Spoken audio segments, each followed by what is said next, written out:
షబీర్ భాయ్. ఏందిరా భాయ్? మా కోనేటి వీధిలో కేబుల్ కనెక్షన్ రావట్లేదు భాయ్. పొద్దునేందిరా భాయ్? లేదన్నా, మేము కొంచెం క్రికెట్ బెట్టింగ్ పెట్టుకున్నాం, కొంచెం వీలైతే చూడన్నా. నేను రాను పోరా భాయ్. అన్నా ఏందిరా?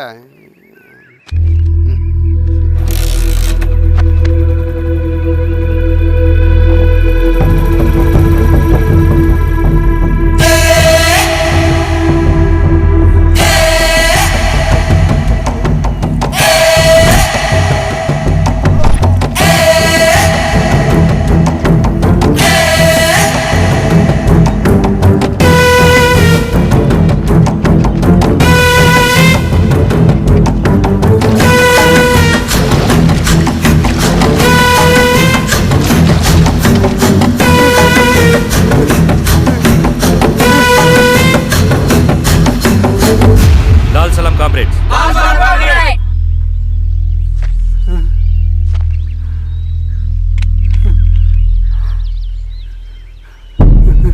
1,00,000 రూపాయలు సంపాదించడానికి ఎన్ని రోజులు పడుతుంది?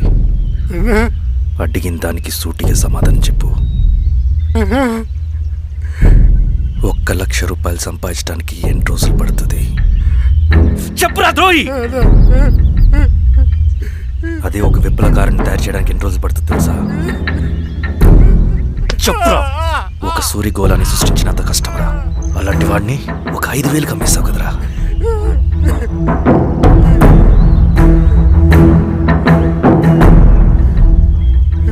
వీడు చేసిన తప్పుకి ఏంటి దండన?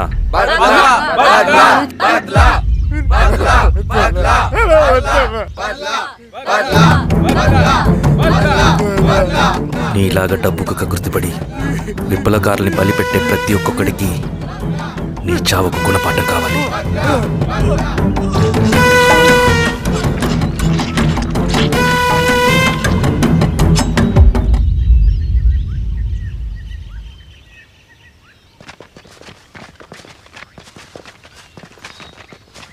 త్యాగి స్థానంలో మరొక వ్యక్తిని రిక్రూట్ చేయమని సెంట్రల్ కమిటీ నుంచి మెసేజ్ వచ్చింది. ఆ వ్యక్తే మన కళ్ళు చెవులు. తగిన వ్యక్తిని రిక్రూట్ చేయాలి. అలాగే కామ్రేడ్. లాల్ సలాం.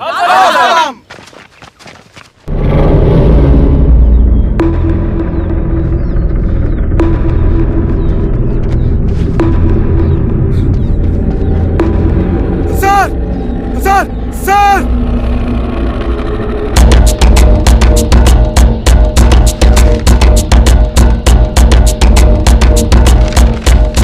హెచ్చరిక. డబ్బులు కమ్ముడిపోయే ఊరుకుక్కలతో విప్లవోద్యమాన్ని ఆపలేరు. ఆపాలని ప్రయత్నించే ప్రతి ఒక్కరికి ప్రజాకోర్టులో ఇదే గతి పడుతుంది. ఇట్లు సింగన్న దళం.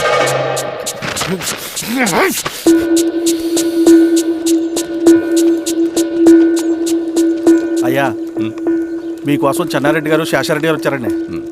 కూర్చోమని చెప్పు. సరే అండి.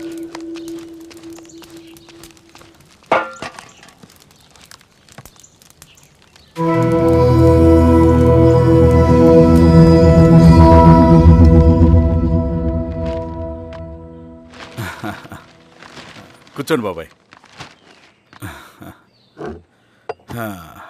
ఏంటి బాబాయ్ పొద్దున ఎలా వచ్చారు? అదే ఈశ్వరా, రైతు కూలీల విషయం. అవును బాబాయ్, ఈ విషయం పెద్దది కాకుండానే ఇక్కడే తుంచేయాలి. ఊళ్ళో అందరి సమస్య అదే ఈశ్వరా. వాళ్ళు సరిగ్గా సమయం చూసి కూలీ రేట్లు పెంచమంటున్నారు. ఒక 5-10 అయితే మనకు పెద్దగా బాధ ఉండేది కాదు.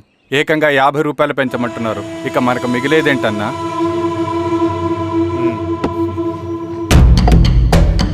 చెరువులోకి నీళ్ళొచ్చేసరికి జలగలకి బలం పెరుగుతుందంట. ఆ అన్నల అండ చూసుకుని కూలీ నా కొడుకులు రెచ్చిపోతున్నారు. అలా కొనసాగడానికి వీల్లేదు. ఒక గంటకి మీరందరూ పోలీస్ స్టేషన్కి రండి. అక్కడ మాట్లాడి ఏం చెయ్యాలో ఒక నిర్ణయానికి వద్దాం. అలాగే పద.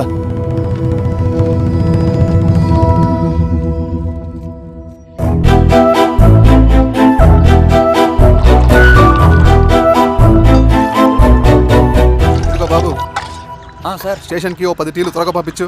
Okay sir. Okay sir.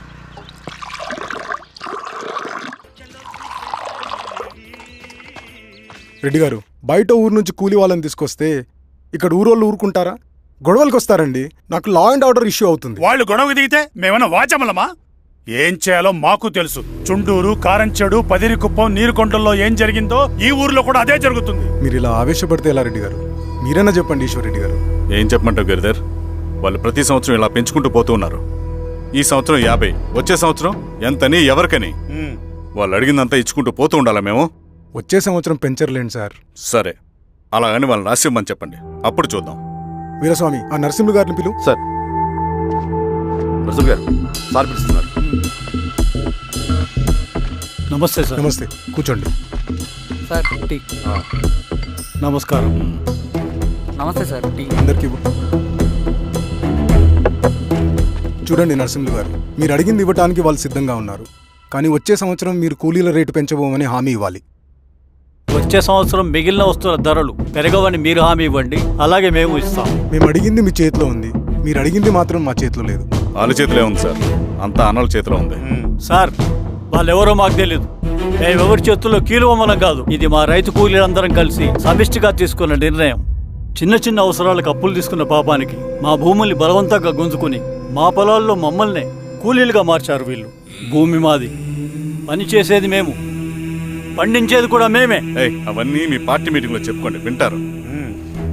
కూలీ డబ్బులు ఇవ్వడం దయాధర్మం కాదు, మీకు తోచినంత ఇవ్వడానికి అది మా హక్కు. మేము అడిగింది న్యాయబద్ధంగా ఇవ్వకపోతే మీ పొలాల్లో ఒక గింజ కూడా రాలదు. పండిన పంటనంతా కాకులకి గద్దలకి వేసుకోవాల్సి వస్తుంది. ఇక దీని మీద చర్చ అనవసరం. వస్తాం. నరసింహ గారు కొంచెం ఆగండి సార్. మీరైనా కొంచెం చెప్పండి సార్. కొవ్వెక్కిన ఎండ్రకాయ కన్నంలో ఇరుక్కుందంట. దాన్ని బయటికి ఎలా తీయాలో, కోసి కూర ఎలా వండుకోవాలో మాకు బాగా తెలుసు. పదండి బాబాయ్.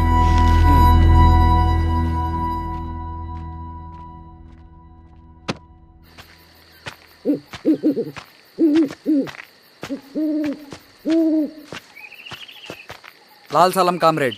లాల్ సలాం. ఇంత పొద్దున లేచారంటన్నా? విప్లవకారుల జీవితాలు ఇంతే కదా రవి. 15 ఏళ్ళుగా ఇదే జీవితమే కదా బతుకుతున్నాను. ఎటువైపు నుంచి ఎవడొచ్చి అటాక్ చేస్తాడో తెలీదు. పరిగెడుతూనే ఉండాలి. ఈ అడవిలో కడుపు నిండా తిండి, కంటి నిండా నిద్ర కూడా ఉండదు. ఒక్కొక్కసారి తాగడానికి చుక్క నీరు కూడా దొరకదు. 2 పుస్తకాలు, ఒక కిట్ బ్యాగ్, అందులో 2 జతలు, ఒకటి ఒంటి మీద, ఇంకోటి దండం మీద. ఇవే మనకున్న ఆస్తి. ఒక్కొక్కసారి ఇవి కూడా ఉండవు. బార్డర్లో సైనికుడు లాంటి వాడే, అడవిలో విప్లవకారుడు కూడా. ఇదంతా జనం కోసం, వాళ్ళ బతుకుల్లో వెలుగు కోసం. సరే, ఏం సమాచారం? కూలీ రేట్లు పెంచే విషయంలో భూస్వాములు చాలా పట్టుదలగా ఉన్నారన్నా. కానీ మన నరసింహ నన్ను ఒప్పుకోలేదు. మీటింగ్ అయ్యాక వెళ్తూ కోపంగా ఏదో మాట్లాడారన్నా. నాకెందుకు అనుమానంగా ఉంది. కీడు తలపెడితే ఎక్కువ నష్టం వాళ్ళకే రవి. కానీ మధ్యలో రైతు కూలీల పరిస్థితి ఏమైపోతుందని ఆందోళనగా ఉందన్నా. చదరంగంలో నిలబడ్డాక చావుకి వెరవకూడదు రవి. ఇన్నాళ్ళు వాళ్ళు ఇచ్చిన పావలాకి 10 పైసలకి కూలి చేశారు. వాళ్ళ జీవితాలు బాగుపడాలంటే మనమెత్తిన పిడికిని దించకూడదు. సరే అన్నా.